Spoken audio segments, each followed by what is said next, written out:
आदल्या दिवशी पण उत्तम होते, दुसऱ्या दिवशी पण उत्तम होते, पण त्याच दिवशी फक्त ते आजारपणाने त्यांनी राजीनामा दिला हे पटण्यासारखं निश्चितच नाही आहे. त्याच्या मागे राजकीय कारणं असणारच.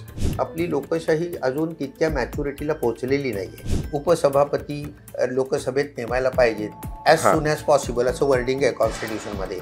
गेल्या संपूर्ण लोकसभेमध्ये 5 वर्ष उपसभापती नेमले गेले नाहीत. आत्ताही उपसभापती लोकसभेत नेमलेले नाही आहेत. डिस्क्रिशन जे आहे ते कॉन्स्टिट्यूशनल डिस्क्रिशन आहे, परंतु एखादं विधेयक तुमच्याकडे पाठवल्यानंतर ते तुम्ही त्याच्यावर संमती द्याल. काय लिहिलं आहे की तुम्ही एक तर संमती द्या, देऊ नका, किंवा राष्ट्रपतींकरता राखून ठेवा. हे काहीच करत नाही. 2-2 वर्ष नुसतंच ठेवून दिलेलं आहे. हे घटनेप्रमाणे वागणं नाही आहे आणि ते सुप्रीम कोर्टाने त्यांना करेक्ट केलं आहे. भाजपला कशाला नावं ठेवायची? काँग्रेसने काय वेगळं केलं होतं?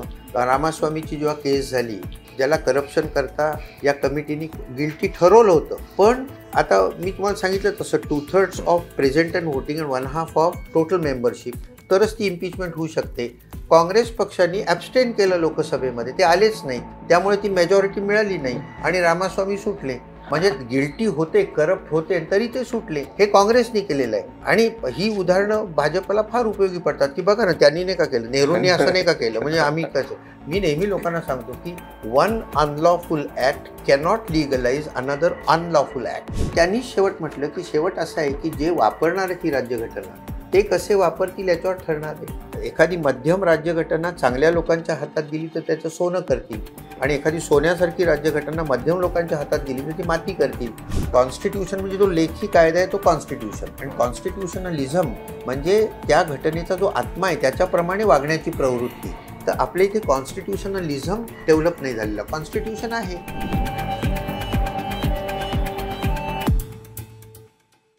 नमस्कार, द पॉलिटिक्समध्ये आपलं स्वागत. मंडळी, सध्या संसदेचं पावसाळी अधिवेशन सुरू आहे. पहलगाममध्ये झालेला दहशतवादी हल्ला, त्यानंतर भारतानं केलेलं ऑपरेशन सिंदूर, दहशतवाद्यांचा खात्मा, आणि याशिवाय भारताचं परराष्ट्र धोरण, अशा वेगवेगळ्या विषयावरती या अधिवेशनामध्ये वादळी चर्चा सुरू आहे. आरोप प्रत्यारोप होत आहेत.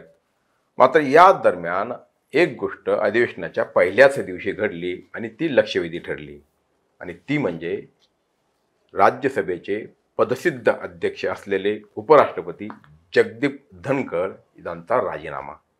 आणि त्यानंतर उलटसुलट चर्चेला सुरुवात झाली. याच अनुषंगाने राज्यघटना काय सांगते आणि इतर विषय, या विषयावरती आज आपण बोलणार आहोत. मी अरुण मेहत्रे आणि माझ्यासोबत आहेत प्राध्यापक उल्हास बापट, ज्येष्ठ घटनातज्ञ. सरांकडे आपण वेळोवेळी आलेलो आहोत, अनेक विषयावरती बोललेलो आहोत. आज आणखी एक नवीन विषय आपल्याला चर्चेला मिळाला आहे. तर खरं तर पहिला प्रश्न माझा असा, कदाचित तो म्हणजे अगदी हा काय प्रश्न आहे असं वाटू शकेल, पण एकूणच आपल्या लोकशाही राज्यव्यवस्थेमध्ये, शासन व्यवस्थेमध्ये उपराष्ट्रपतींचं स्थान काय, महत्त्व काय, हा प्रश्न विचारण्याचं कारण असं की जसं मी आता म्हटलं की अगदी पहिले दुसऱ्या वर्गाचं नागरिकशास्त्र अशा पद्धतीचा हा प्रश्न वाटेल. पण आत्ता जे काही घडलं त्यावरून असं वाटतं की म्हणायला गेलं तर उपराष्ट्रपती म्हणजे बरंच काही, खूप काही, आणि म्हणायला गेलं तर काहीच नाही, अशी आजची अवस्था आहे. आणि म्हणून हा प्रश्न, उपराष्ट्रपतींचं आपल्या शासन व्यवस्थेमध्ये काय स्थान आहे? आत्ताच जे डेव्हलपमेंट आहे राजकारणामधली, त्याच्यामध्ये उपराष्ट्रपतींचं स्थान समजावून घेणं हे खरोखरच आवश्यक आहे. थोडक्यात सांगतो की आपण इंग्लंडमधनं वेस्टमिन्स्टर मॉडेल घेतलं, जिथे पंतप्रधानांच्या हातात सत्ता असते आणि राजा हा नॉमिनल हेड असतो. तशी साधारण स्थिती आपल्याकडे आहे की सत्ता जी आहे प्रत्यक्ष ती पंतप्रधानांच्या हातात आहे, आणि राष्ट्रपती जे असतात ते नॉमिनल हेड असतात. पण ते राजा इतके नॉमिनल हेड नाही आहेत, त्यांना खूप पॉवर्स आहेत. अगदी एक बारीकसं उदाहरण देतो की उद्या पाकिस्तानबरोबर युद्ध चालू झालं तर 352 कलमाखाली आणीबाणी जी जाहीर करतात त्याच्यावर राष्ट्रपतींची सही लागते. किंवा एखादा विधेयक संमत झालं की ते कायद्यात रूपांतरित करण्याकरता राष्ट्रपतींची सही लागते. तेव्हा राष्ट्रपतींना अधिकार आहेत, परंतु 74 कलमाखाली त्यांनी ते पंतप्रधान आणि मंत्रिमंडळाच्या सल्ल्यानुसार वापरायचे, तसंच वागावं लागतं. आता राष्ट्रपती आहेत आणि उपराष्ट्रपती आहेत. समजा राष्ट्रपतींचा काही कारणाने मृत्यू झाला, अपघाती मृत्यू झाला, किंवा त्यांनी राजीनामा दिला, अनेक गोष्टी होऊ शकतात. बरोबर. ते पद जर का रिक्त झालं तर तिथे ऑटोमॅटिकली व्हाईस प्रेसिडेंट येतात. बर आणि व्हाईस प्रेसिडेंट जर का प्रेसिडेंट झाले हम्म, तर त्यांना सर्व प्रेसिडेंटचे अधिकार येतात. बर बर बर इम्युनिटीज पण येतात आणि अधिकार पण येतात. बरोबर. आणि त्यामुळे आपल्या लोकशाहीमध्ये उपराष्ट्रपतींना दररोज महत्त्व नसेल हं. तरी ते फारच महत्त्वाचं स्थान आहे. शिवाय तुम्ही आता उल्लेख हं. केलात बहुतेक हं. की ते राज्यसभेचे पदसिद्ध अध्यक्षही असतात, एक्स बरोबर आहे. ऑफिशियो चेअरमन हो. पण आहेत. फक्त गोष्ट अशी आहे की राष्ट्रपती काय किंवा उपराष्ट्रपती काय ही पक्षाची माणसं असतात आणि बरं. त्यामुळे तिथे ते गोंधळ, हे सगळे राजकीय गोंधळ निर्माण होतात. माझ्या ज्ञानाप्रमाणे व्यंकय्या नायडू जेव्हा व्हाईस प्रेसिडेंट झाले त्यांनी भाजपचा राजीनामा दिला होता तात्पुरता, बरोबर आहे. की मी आता अंपायरसारखं इथे काम करीन, सगळे पक्ष मला सारखे. हो. परंतु भारतातला कुठलाही स्पीकर आजपर्यंत महाराष्ट्रासकट असं वागलेला नाही. तो राजकीय आदेशांनुसारच वागतो.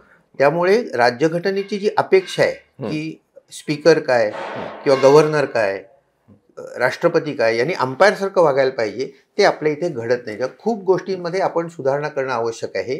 परंतु उपराष्ट्रपतींचं महत्त्व मी तुम्हाला सांगितलं की राष्ट्रपती नसतील तर त्यांच्या जागी उपराष्ट्रपती जातात. त्यामुळे ते अत्यंत महत्त्वाचं स्थान आहे.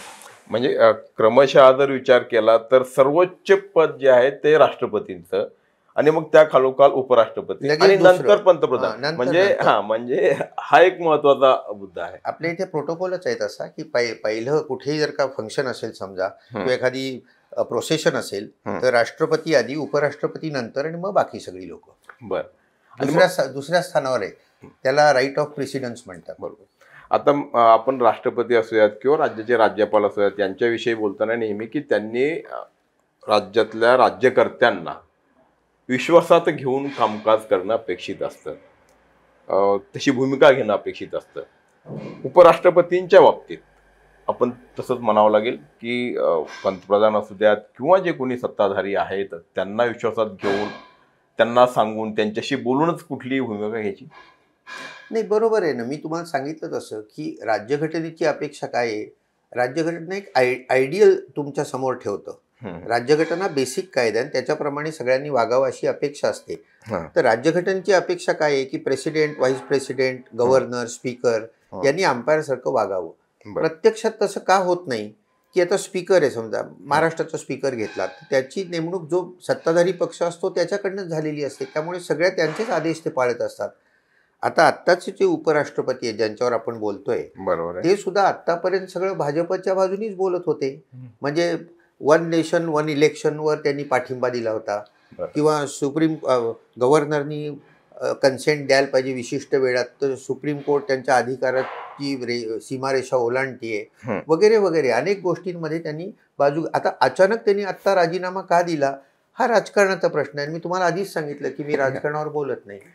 आणि त्यामागचं कारण म्हणजे रेकॉर्डवरचं कारण वेगळं असलं तरी ज्या गोष्टींची चर्चा सुरू आहे ती खूप वेगवेगळ्या अर्थांची आहे. ते आदल्या दिवशी पण उत्तम होते, दुसऱ्या दिवशी पण उत्तम होते. फक्त त्याच दिवशी फक्त ते आजारपणाने त्यांनी राजीनामा दिला हे पटण्यासारखं निश्चितच नाहीये.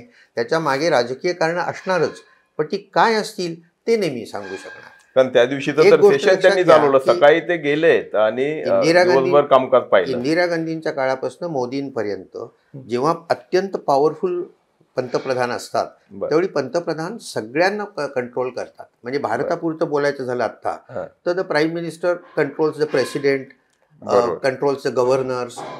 इव्हन आता इलेक्शन कमिशन वगैरेची सुद्धा नेमणूक राष्ट्रपती पंतप्रधानांच्या सल्ल्यावरच करतात. त्यामुळे पॉवरफुल पंतप्रधान आला की लोकशाहीला एकतऱ्हेचा धोका निर्माण होतो. आणि आपल्याकडे अमेरिकेत जशी तरतूद आहे की 2च वेळा फक्त प्रेसिडेंट होता येतं, तशी काही तरतूद नाही आहे. मग किती वेळा होता येतं. आता हे तिसऱ्यांदा आले, चौथ्यांदा पण येऊ शकतो. आणि काय की रेकॉर्ड ब्रेक करण्याचे वगैरे सगळे मनसुबे असतात. आता 2-3 केलीच आहेत त्यांनी. बरोबर. तर घटनेच्या अधीन राहून जी कामं उपराष्ट्रपतींनी करावायची असतात त्या व्यतिरिक्त काही निर्बंध त्यांच्यावरती असतात का? नाही.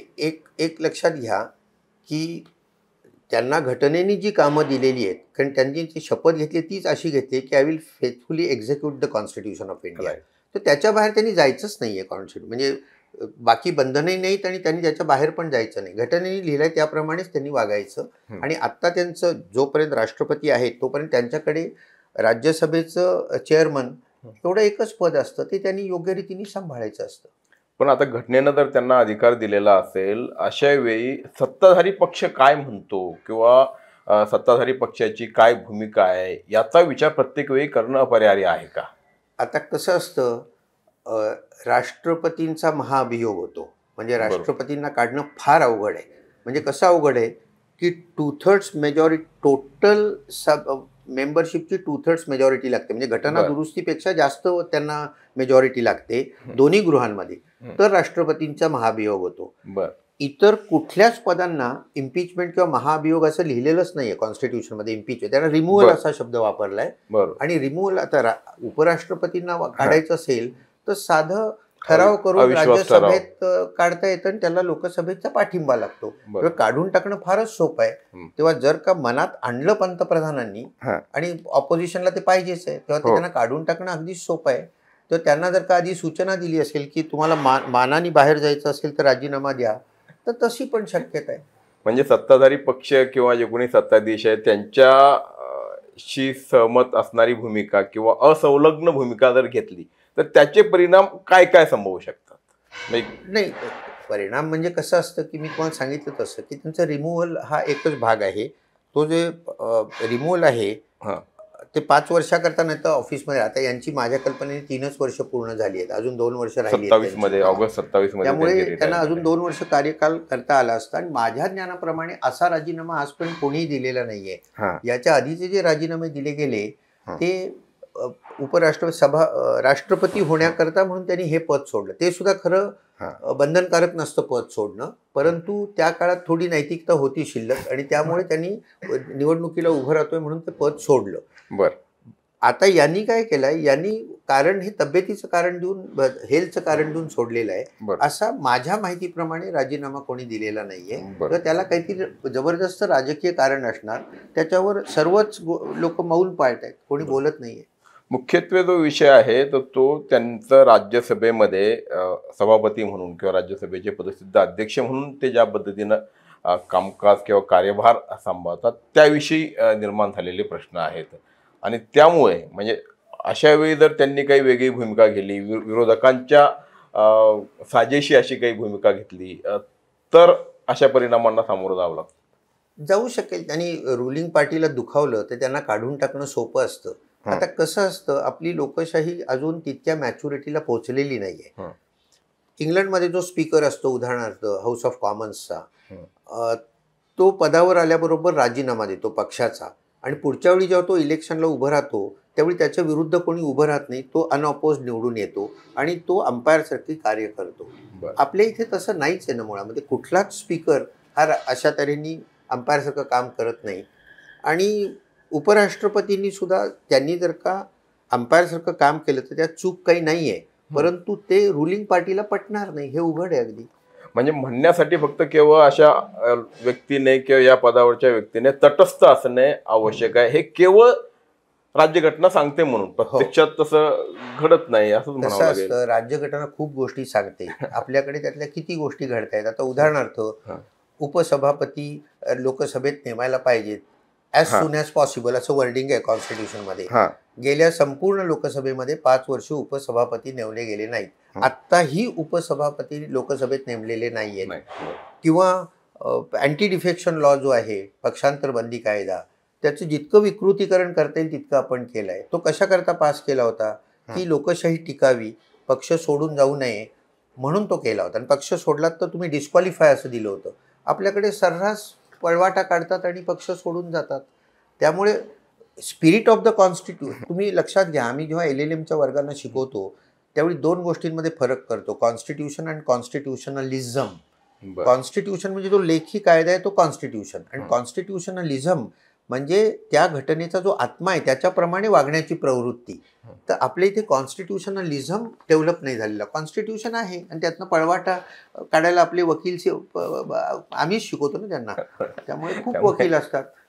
उपराष्ट्रपतींनी कोणत्या परिस्थितीमध्ये त्यांच्यावरती पदमुक्त होण्याची वेळ येऊ शकते, म्हणजे आणखी कुठल्या काही अशा संदर्भ किंवा हे निकष आहेत का की त्यावेळी त्यांना पदमुक्त व्हायलाच लागतं? आणि जर समजा ते स्वेच्छेने नाही झाले तर त्यांना एक तर मृत्यू, किंवा त्यांचा रिमूव्हल प्रोसिजर अविश्वास प्रस्ताव किंवा त्यांनी राजीनामा देणं, हे 3 आहेत गोष्टी. किंवा चौथी एक पद्धत आहे, तुम्ही विचारलं म्हणून सांगतो, की सुप्रीम कोर्टाने त्यांची निवडणूक समजा बेकायदेशीर ठरवली तर कदाचित त्यांची पुन्हा तिथून पदावरनं ते जाऊ शकतील. पण ही कारण बेसिकली ते राजीनामा देऊ शकतात, जे आता त्यांनी दिलाय राजीनामा, आणि तो राजीनामा प्रेसिडेंटकडे द्यावा लागतो. आणि प्रेसिडेंटने तो लगेचच स्वीकारलाय, कारण प्रेसिडेंट हे पंतप्रधानांच्या सल्ल्यानुसार वागतात. त्यामुळे काही गोष्टी अगदी उघड आहेत ज्या चालल्या आहेत. ते फक्त मी तुम्हाला सांगितलं तसं मला राजकारण कळत नाही अशातला भाग नाही बरं का. मी पुणे विद्यापीठातनं पहिला आलेलो आहे MA पॉलिटिक्समध्ये, त्यामुळे मला राजकारण कळत नाही अशातला भाग नाहीये. पण मी 76 साली बॉम्बे हायकोर्टचा सनद घेतल्यानंतर मी वकिलीकडे आणखी लॉकडे जास्त लक्ष दिलं आणि पॉलिटिक्समधनं लक्ष काढून घेतलं. त्यामुळे मला पॉलिटिक्सचे प्रश्न नका विचारू. तुम्हाला कळत नसतं तरी अनेक लोक तुम्हाला राजकीय म्हणजे ठीक आहे अप्रत्यक्षपणे राजकीय गुरु म्हणतात. अलीकडच्या काळामध्ये त्याचे आम्हाला काही गोष्टी माहीत आहेत. आणि काय होतं, सगळ्या पक्षाचे लोक येतात माझ्याकडे, म्हणजे अगदी भाजपचे पासून ते उद्धव ठाकरेंपासून ते संभाजी ब्रिगेडपर्यंत सगळी लोक येतात, माझा सल्ला ऐकतात. प्रत्यक्ष तसं वागत नाहीत, सल्ला घेऊन जातात, हे बरोबर आहे. प्रत्यक्ष कोणी वागत नाही तसं. ते अँटी डिफेक्शन लॉ, रिझर्वेशन, हे सगळ्याकरता सगळे पक्ष माझ्याकडे आलेले आहेत. मी त्यांना राज्यघटनेची पोझिशन काय समजावून सांगितली आहे. 50% वर देता येणार नाही तुम्हाला, काही उपयोग होत नाही त्याचा. त्यातनं पळवाटा काढतात तिकडे जाऊन, पण आमचेच विद्यार्थी त्यांना मदत करतात तिथे जाऊन. विषयांतर होऊ नये, फक्त पुन्हा एकदा त्या विषयाकडे आपण बोलूयात की अविश्वास प्रस्ताव म्हणजे ज्याला आपण रिमूव्हल प्रोसिजर म्हणतो, प्रोसेस म्हणतो, तर त्यावेळी या अविश्वास प्रस्तावाचा देखील गैरवापर होण्याची शक्यता नाकारता येत नाही. म्हणजे ठीक आहे की तुमचं बहुमत नसेल तर अविश्वास प्रस्ताव सादर केला जाईल आणि तो पारित होणार नाही. पण तुमच्याकडे जर संख्याबळ असेल तर निश्चितपणे तुम्ही पाहिजे त्या व्यक्तीला पाहिजे तिथून घालवू शकता. निश्चितच लोकशाहीचं शेवट असा आहे, हा दोष लोकशाहीमध्ये शेवट लोकांकडे जाणार. तुम्ही कोणाला निवडून देता हे शेवट लोक ठरवणार ना. सगळ्यांना आपल्याकडे युनिव्हर्सल सफरेज आहे, त्यामुळे ब्रूट मेजॉरिटी जर का तुमच्याकडे असेल तर तुम्ही काही वेळा घटनेप्रमाणे पण नीतिमत्तेला सोडून निर्णय घेऊ शकता. घटनेप्रमाणे असतात ते, की बहुमत राज्यसभेत आहे, त्याला लोकसभेने संमती दिली तर व्हाईस प्रेसिडेंटला काढून टाकता येतं, हे बरोबर आहे. पण ते काढावं की नाही याच्या मागची जी राजकीय मोरॅलिटी आहे किंवा कॉन्स्टिट्युशनल मोरॅलिटी आहे ती पाळली जाईलच असं नाही दरवेळी. पण अशा परिस्थितीमध्ये त्याला मॅच्युरिटी पाहिजे, डेमोक्रॅटिक मॅच्युरिटी पाहिजे. आणि अशा परिस्थितीमध्ये मग चॅलेंज नाही का करतायत, म्हणजे समजा की आपण सत्ताधाऱ्यांच्या मर्जीप्रमाणे चाललो नाही, वागलो नाही आणि मग त्यांनी आपल्याला घालवण्याचा काहीतरी एक घाट रचलाय, अशा वेळी मग त्याला चॅलेंज करण्याचे अधिकार नाहीत का उपराष्ट्रपतींना किंवा त्या पदावरच्या? नाही, हा पॉलिटिकल डिसिजन्स असतात आणि याला हे क्लिअरच करतो. खूप जण मला हा प्रश्न विचारतात, याच्यासाठी न्यायालयाकडे जाता येणार नाही. काही उपाय नाही याच्यावर. तुम्हाला जर का काढून टाकलं महाभियोग करून तर तुम्हाला काढून टाकलं, न्यायालय त्याच्यात पडू शकत नाही. म्हणजे आता कसं असतं, एखादा अपील असतं, सेशन्सनी एखादा निर्णय दिला, त्याचं अपील हायकोर्टात, त्याचं सुप्रीम कोर्टात जाऊ शकतं. पार्लमेंटनी इम्पिचमेंटचा जो निर्णय घेतलाय त्याच्या विरुद्ध अपील सुप्रीम कोर्टात करता येत नाही. Okay okay okay. आता महाभियोगचा आपण उल्लेख केला, नेमका हे काय प्रकरण ते पण जरा एकदा सांगा. महाभियोग म्हणजे नेमकं काय, ते कुणाविरुद्ध आणता येतं, आतापर्यंत असं काय घडलं का? मला वाटतं काहीतरी 4-5 वेळा नाही. महाअभियोग हा जो मराठी ट्रान्सलेशन तुम्ही करताय हे इम्पिचमेंटचं ट्रान्सलेशन आहे. हा शब्द राज्यघटनेमध्ये फक्त प्रेसिडेंट करता 61व्या कलमाखाली वापरलेला आहे. बाकी कुठेही महाअभियोग म्हणजे इम्पिचमेंट हा शब्द वापरलेला नाहीये. सगळीकडे रिमूव्हल हा शब्द वापरलेला आहे. इम्पिचमेंट फार अवघड असते, म्हणजे 2/3 मेजॉरिटी, संपूर्ण जी संख्या आहे टोटल मेंबरशिपचं 2/3, म्हणजे आपल्याला घटना दुरुस्ती करायची असेल तर 2/3 प्रेझेंट अँड वोटिंग असं वर्डिंग आहे आणि 1/2 ऑफ द टोटल मेंबरशिप. प्रेसिडेंटच्या इम्पिचमेंटला 2/3 ऑफ द टोटल मेंबरशिप आहे, म्हणजे फारच अवघड आहे ते. बाकीच्यांची इम्पिचमेंट नाही, ती रिमूव्हल आहे. आणि ते आता जजेस जर आहे ते 2/3 मेजॉरिटीनी होतं. पण आता तुम्ही व्हाईस प्रेसिडेंटचं जे म्हणताय ते 1/2 मेजॉरिटीनी, सिंपल मेजॉरिटीनी राज्यसभेमध्ये, म्हणजे राज्यसभेच्या टोटल मेंबरशिपच्या 1/2नी त्यांना काढून टाकता येतं आणि लोकसभेचं मेजॉरिटीनी त्याला संमती लागते. ते दोन्ही आता जे रुलिंग पक्ष आहे त्या दोन्हीकडे इतपत मेजॉरिटी त्यांना आहे. त्यामुळे तो पक्ष कंट्रोल करणारी जी लोक आहेत त्यांची नावं मी घेत नाही, जे कंट्रोल करणार आहेत त्यांना वाटलं की याला काढून टाकावं तर सहज काढून टाकता येईल. म्हणून मी तुम्हाला मगाशी सांगितलं तसं की खूपदा असं सांगतात की आम्ही महाभियोग करण्यापेक्षा तुम्ही आत्मसन्मान बाळगा आणि आपणहून राजीनामा द्या आणि बाहेर पडा. हे खूपदा होतं असं. बरं, हे झालं उपराष्ट्रपतींच्या किंवा सभापतींच्या बाबतीत. न्यायमूर्तींचं जे प्रकरण आहे, म्हणजे आता जे न्यायमूर्ती वर्मांचा विषय सुरू आहे, त्यांच्या घरी ज्या आलेल्या अवस्थेत नोटा सापडल्या, त्यानंतर मग चौकशी समिती बसवली गेली आणि चौकशी समितीने असं म्हटलंय की यांना घालवा. तर त्यातून एक वेगळाच म्हणजे काय म्हणता येईल त्याला, की एक वेगळीच प्रथा निर्माण होण्याची शक्यता त्यांच्या वकिलांनी व्यक्त केली आहे की असं नाही चालत. तर त्यासाठी इम्पिचमेंट हीच एक प्रक्रिया आहे. न्यायमूर्तींच्या बाबतीत जे आहे, उच्च न्यायालयाची असूयात किंवा सर्वोच्च न्यायालयाची, त्यांची रिमूव्हल प्रोसिजर जी आहे सुप्रीम कोर्टाच्या न्यायाधीशांची आणि हायकोर्टाची ती एकच आहे, त्यात फरक नाहीये. आता तुम्ही विचारलेल्या प्रश्नाकरता काही स्पष्टीकरण असं देतो की लोकशाहीची व्याख्या करताना 1, 2, 3, 4 जे सांगतात त्याच्यामध्ये इंडिपेंडन्स ऑफ द ज्युडिशरी हा अत्यंत महत्वाचा भाग आहे. कुठे लोकशाही आहे की जिथलं न्यायालय स्वतंत्र आहे. आपल्या राज्यघटनेने न्यायालय स्वतंत्र राहावं म्हणून अनेक तरतुदी केलेल्या आहेत. त्यांचा पगार चांगला असतो, त्यांना काढून टाकता येत नाही, त्यांच्यावर टीका करता येत नाही, वगैरे वगैरे वगैरे. त्यामुळे न्यायाधीशाला जर का काढायचं असेल तर त्याला रिमूव्हल प्रोसिजर दिलेला आहे राज्यघटनेत. तो काय दिलाय म्हणजे 124 कलम अधिक इन्क्वायरी ऍक्ट असा एक ऍक्ट आहे 68 सालचा. या दोन्हीचा कंबाईंड इफेक्ट असा होतो की एक इन्क्वायरी कमिटी आधी नेमावी लागते 3 जणांची. त्यातले 2 जजेस असतात आणि 1 ज्युरिस्ट असतो, डिस्टिंग्विश ज्युरिस्ट असतो. त्या तिघांनी जर का तो जज करप्ट आहे किंवा गिल्टी आहे असा वर्डिक्ट दिला तर पुढची प्रक्रिया राहते. त्यांनीच सांगितलं की नाहीये बुवा हा गुन्हेगार नाहीये तर पुढची प्रक्रिया होतच नाही. बरोबर. आता त्यांनी जर का दिलं तर मात्र मग दोन्ही गृहांमध्ये 2/3 majority of present and voting and 1/2 of the total membership असे ठराव पास व्हावे लागतात. आणि तसा दुसरा ठराव जेव्हा पास होईल त्या दिवसापासून तो जज कामावरनं दूर होतो. बर. त्यामुळे न्यायमूर्ती वर्माच्या बाबतीत हीच प्रक्रिया राबवणं आपल्याला. त्याच्यात मी तुम्हाला तेच सांगायचा प्रयत्न करीन की शेवट सगळीकडे पॉलिटिक्स असतं. आता भाजपला कशाला नावं ठेवायची, काँग्रेसने काय वेगळं केलं होतं. रामास्वामीची जेव्हा केस झाली, ज्याला करप्शन करता या कमिटीने गिल्टी ठरवलं होतं. पण आता मी तुम्हाला सांगितलं तसं 2/3 of present and voting and 1/2 of total membership तरच ती इम्पिचमेंट होऊ शकते. काँग्रेस पक्षाने ॲब्स्टेन केलं लोकसभेमध्ये, ते आलेच नाहीत, त्यामुळे ती मेजॉरिटी मिळाली नाही आणि रामास्वामी सुटले. म्हणजे गिल्टी होते, करप्ट होते आणि तरी ते सुटले. हे काँग्रेसने केलेलं आहे. आणि ही उदाहरणं भाजपला फार उपयोगी पडतात की बघा ना त्यांनी नाही का केलं, नेहरूंनी असं नाही का केलं, म्हणजे आम्ही कसं. मी नेहमी लोकांना सांगतो की one unlawful act cannot legalise another unlawful act.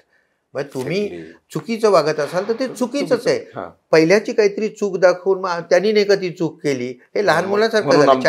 Childish absolute childish behaviour. पण ते होतं, सगळीकडेच होतं जगात, ते इथेही झालं तर नवल नाही. तर जगदीप धनखडांच्या बाबतीत एक घडलं की ज्यावेळेस कामकाज सुरू होतं त्यावेळी त्यांच्याविषयी काही जे बोललं गेलं त्यांचा अवमान होईल अशा पद्धतीनं त्यांना, म्हणजे की अगदी सभागृह नेते नड्डा म्हणाले की मी जे बोलेल त्याशिवाय काही रेकॉर्डवरती जाणार नाही. म्हणजे एका अर्थाने त्यांच्या अधिकारावरती, म्हणजे सभापतींच्या अधिकारांवरतीच तिथे नाही. अशी जी वक्तव्य होतात ना ती कामकाजातून खोडून टाकली जातात. ते फार सिरियसली घेण्याचं कारण नाही, कारण बोलताना एखादं वाक्य चुकीचं बोललं जातं, पण त्यांनी लगेच कोणाचा अवमान झाला असं नसतं. फक्त ते रेकॉर्डवर येत नाही आणि ते रेकॉर्डवर घ्यायचं की नाही हे सभापती किंवा म्हणजे आता या बाबतीमध्ये चेअरमन म्हणतो आम्ही त्यांना तो अधिकार असतो. नाही, पण तर खरोखर आता जे काही घडलं किंवा जे धनखडांच्या बाबतीत एकदाच नाही तर अनेकदा की त्यांचा अवमान झाल्यासारख्या गोष्टी घडल्यात त्यांच्याविषयी. म्हणजे कोणीतरी त्यांची बाहेर त्यांची नक्कल करणे इथपासून तर त्यांच्यावरती असं थोडं मॅच्युरिटीचा प्रश्न आहे. तो थोडा विनोदात घ्या ना सगळं. अगदीच काही आता उदाहरणार्थ पूर्वी एकदा महाराष्ट्र लेजिस्लेचरमध्ये त्या माणसाने स्पीकरचा शर्ट फाडला होता जाऊन. त्याला 2 दिवसाची कैदेची शिक्षा दिली याच्या खाली अपमान झाला म्हणून. असं काही झालं असेल तर गोष्ट वेगळी, पण बोलण्यात काही झालं असेल, कोणी कोणाची नक्कल केली, सोडून द्यावं ना. म्हणजे ते काही मला नाही वाटत ते काही फार सिरियस आहे. नाही, पण जर अवमान झाला असं वाटत असेल तर मग काय करणं अपेक्षित आहे खरोखरच. म्हणजे खरोखर ते जे हाऊस आहे म्हणजे लोकसभा राज्यसभा त्यांनी ठराव करून त्यांना 8 दिवसाकरता निलंबित करता येतं. म्हणजे काही करता येतं, शिक्षा देता येते, अगदी इम्प्रिझनमेंटची सुद्धा शिक्षा देता येते. बरं. ते त्यांच्या हातात आहे, पण असं करत नाहीत. आणि अध्यक्ष किंवा सभापती जर खरोखरच इम्पार्शियल पद्धतीनं कामकाज पाहत असतील तर अशा वेळी त्यांनी जर 4 शब्द कुणाला सुनावलेत, इथे तर बोलताना येते की सन्माननीय महोदय, सन्माननीय वगैरे बोलत असतात, 4 शब्द जर त्यांनी ऐकवले तर त्यात काय गैर आहे? नाही, काहीच गैर नाहीये. का प्रश्न तुम्ही विचारताय मला? त्याचं कारण असं आहे की त्यांचा रोलच तो आहे की त्यांनी सभागृहाचं शिस्तीत काम चालवायचं. एखादं चुकीचं वागवत असेल तर तो चुकीचं वागतोय त्याला सांगण्याचा अधिकारच आहे, काही शंकाच नाही त्याच्यात. पण ते कसं होतं, आपले राजकीय नेते सगळे म्हणजे अपॉइंटमेंट पॉलिटिकल असल्यामुळे सत्ताधारी पक्षाच्या बाजूनी बोललं जातं. म्हणजे आता छोटं उदाहरण आहे पण देतो. कालच मी ऐकत होतो सगळं पहलगामचं जे चाललंय ते. तर बोलताना हात रुलिंग पार्टीचे लोक आपटत होते. त्यावेळी आपले माननीय सभापती काही बोलले नव्हते. पण राहुल गांधींनी जेव्हा हात आपटला त्यावेळी ते म्हणाले की हे फर्निचर पार्लमेंटचं जरा जपून प्रॉपर्टी आहे. तर हे होतच, काही नो क्वेश्चन अबाउट इट. त्यामुळे पण त्यांची ती ड्युटी आहे की सभागृहाचं. आता उदाहरणार्थ मी तुम्हाला जे सांगतो की मॅच्युरिटी आपल्याकडे कमी पडते. इंग्लंडमध्ये मी इंग्लिश पार्लमेंटचा अभ्यास करायला 1-2दा गेलेलो आहे. तिथे स्पीकर उभा राहिला, तो ज्याच्याकडे बघतो ती व्यक्ती फक्त बोलत राहते, बाकी सगळे खाली बसतात, एकच व्यक्ती बोलते. आपल्याकडे 50-50 लोक एकेका वेळी बोलतात. ही शिस्त नाही आपल्याकडे, मॅच्युरिटी आलेली नाही आपल्याला त्याची. त्याला काही इलाज नाही, ते यायला वेळ लागेल. नाही, पण मग त्याला काही पर्याय नाही का? कारण आपण जो गोंधळ बघतो की कुणाचंच कुणाला ऐकायला जाऊ नये, म्हणजे किंवा मग त्यांनी जे स्पीकर्स लावलेले असतात कानाला, तर तेवढं त्यांच्यापुरतं, म्हणजे बाकीच्या दुनियेपासून स्वतःला अलिप्त करून घेण्यासाठी म्हणून अशी परिस्थिती तिथे बघायला मिळते. कसं असतं, यांना ट्रेनिंग देण्याची पण सोय आहे. आपल्याकडे जे मेंबर ऑफ पार्लमेंट आहेत ते जेव्हा नवीन प्रथम निवडून येतात त्यावेळी लोकसभा सेक्रेटॅरिएट जे आहे तर त्यांच्याकडनं ट्रेनिंग दिलं जातं. तिथले सेक्रेटरी जनरल मला असं सांगत होते की 100 जणांना आम्ही बोलवलं तर 50 लोक सुद्धा येतच नाहीत ना, ट्रेनिंग घ्यायला पण येत नाहीत. मग हे जे आम्ही कसं वागावं, पार्लमेंटमध्ये मॅनर्स काय पाळावेत याचं ट्रेनिंग असतं, ते घ्यायला सुद्धा लोक येत नाहीत. इतकं औदासीन्य काही ठिकाणी दाखवलं जातं. उत्तरदायित्व हे पण नाही. म्हणजे बऱ्याचदा बघतो की अधिवेशनात किंवा या सभागृहातच अनेक कोणी आमदार किंवा लोकप्रतिनिधी प्रश्न उपस्थित करतात, त्यांच्या प्रश्नांना उत्तर देण्यासाठी तिथे कोणी उपस्थित नसतं, उपलब्ध नसतं.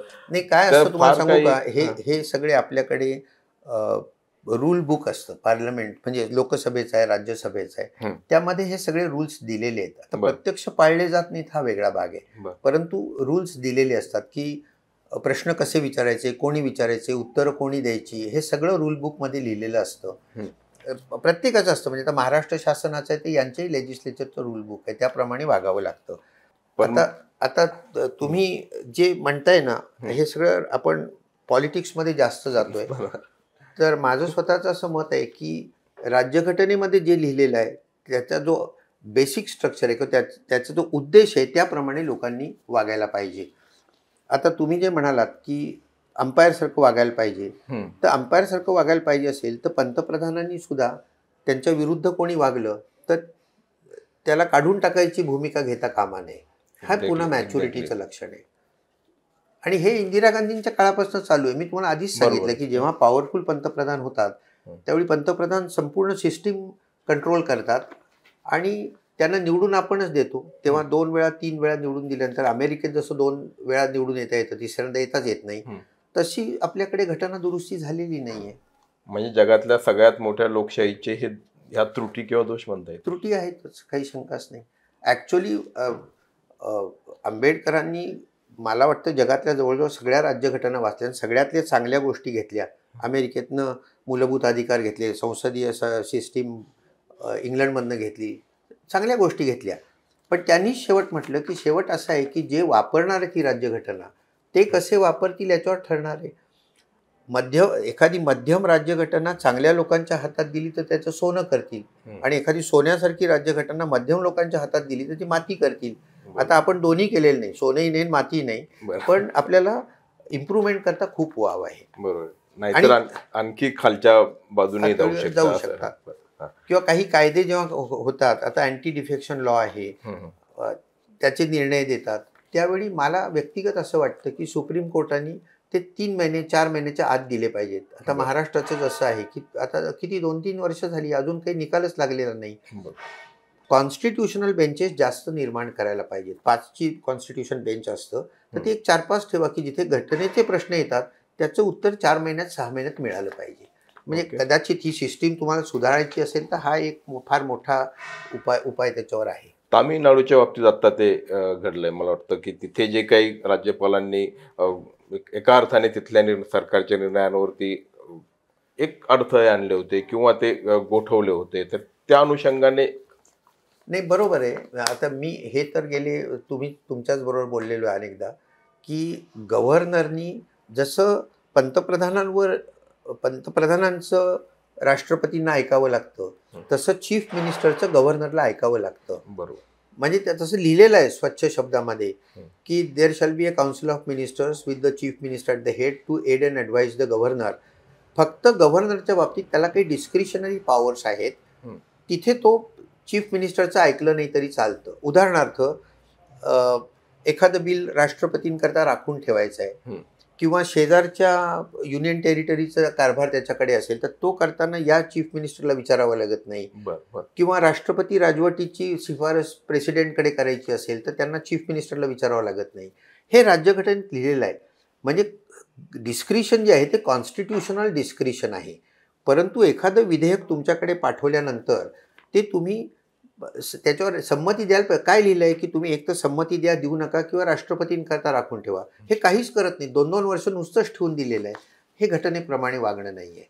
आणि ते सुप्रीम कोर्टाने त्यांना करेक्ट केलं आहे की तुम्हाला 3 महिन्याच्या 4 महिन्याच्या संमती द्यावी लागेल आणि नाही दिलीत तुम्ही तर ते बिल पास झालं असं आम्ही धरू.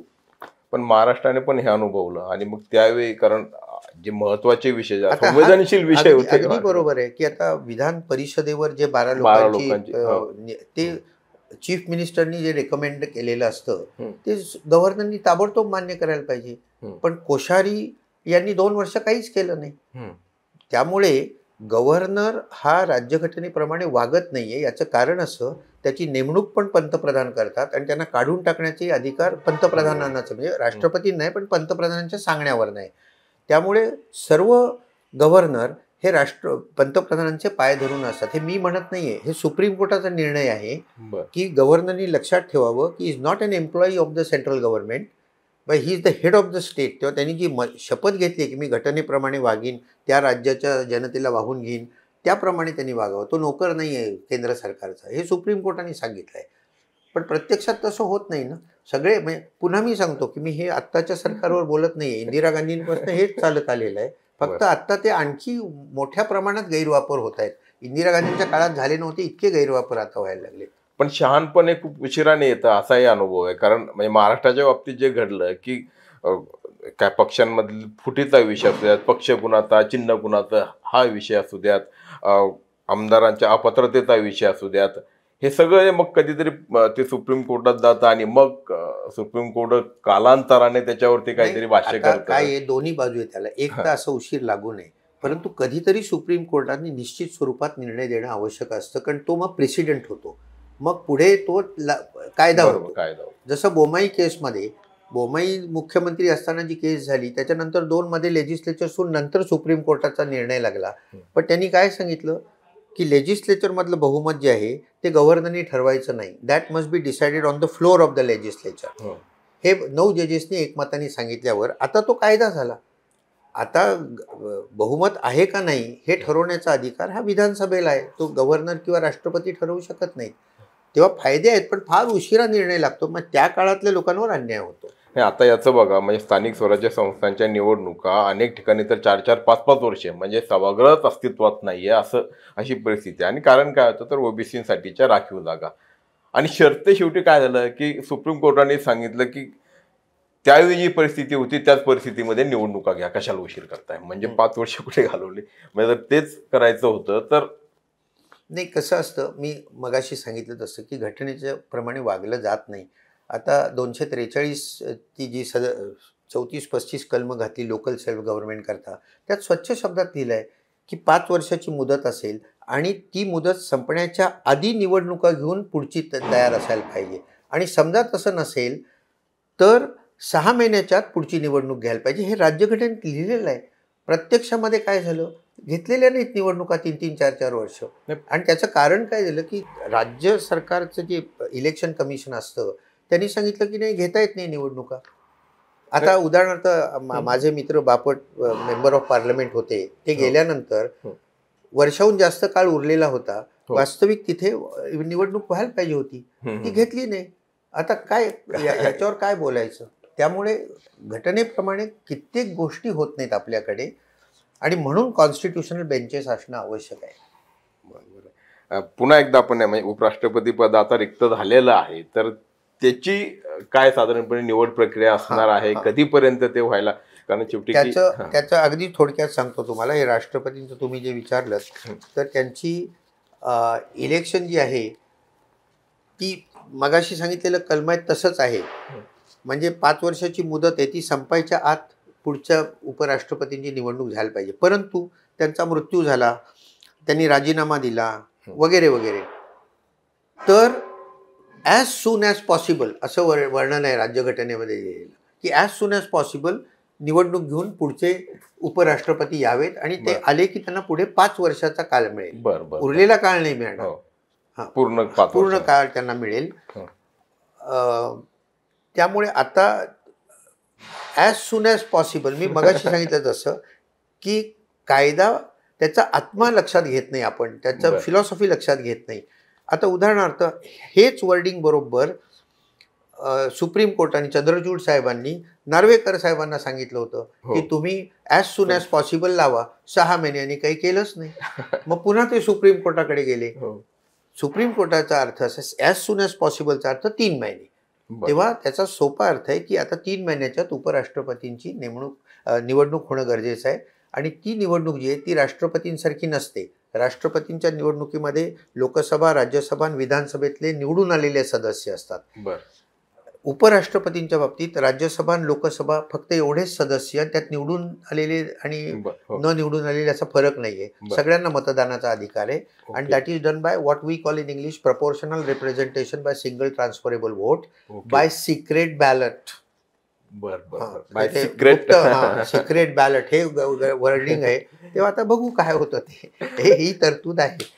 बरं सर, शेवटचा प्रश्न आहे की हा सगळा जो घटनाक्रम किंवा जे काही आता अलीकडच्या काळामध्ये घडतंय त्यातनं नेमका काय संदेश जातो, काय इम्प्रेशन, म्हणजे तुमच्यासारख्या एक विद्वान लोकांचं इम्प्रेशन वेगळं होऊ शकतं, सामान्य माणसाचं आणखीन वेगळं होऊ शकतं, पण या सगळ्याचा जर एक गोषवारा काढायचा किंवा सार काढायचं म्हटलं तर काय साधारणपणे म्हणायचं याला? नाही, मी असं म्हणेन, मी तुम्हाला सांगितलं, मी पॉलिटिक्सवर बोलत नाही, पण मी तुम्हाला शेषन जे म्हणाले होते ते मला पटतं की हे जे राजकारण आहे यातनं हे जे लंपन, म्हणजे जे मवाली एलिमेंट आहे, लंपनचा मराठीतला सोपा अर्थ मावली, तर माझं नाही, शेषनचं म्हणणं आहे, तर लंपन एलिमेंट काढायला पाहिजे. आणि कॅश आणि करप्शन या 2 गोष्टींनी आपलं पॉलिटिक्स खाली चाललंय, त्याच्यावर कंट्रोल आणायला पाहिजे. तेव्हा म्हणजे एक बारीकसं उदाहरण देतो, मी थांबतो. माझ्यावेळी Rambhau Malgi member of parliament होते, मी SP कॉलेजमध्ये त्यावेळी प्रोफेसर होतो.